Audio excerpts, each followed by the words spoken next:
Habit is an act of the act itself, while ritual is something that you do before you get into the act.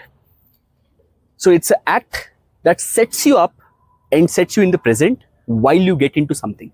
For me as a speaker, I've had an instance where I've talked to like 10 people, 20 people, I've talked to 700 people also. But one thing which is consistent for me before I get onto any stage is a set of activities that I do before I go on to speak.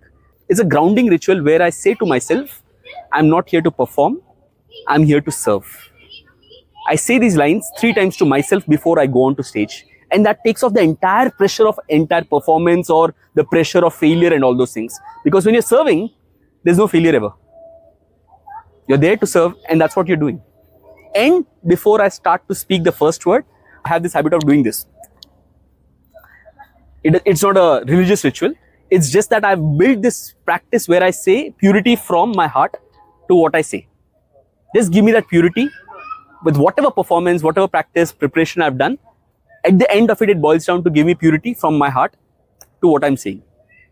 To others, it might not make sense of what I'm doing.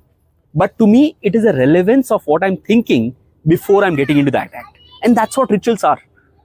It need not make sense to anyone else except for yourself. And that is for you. And that is something that's going to ground you and help you perform better. The act is what I'm going to deliver.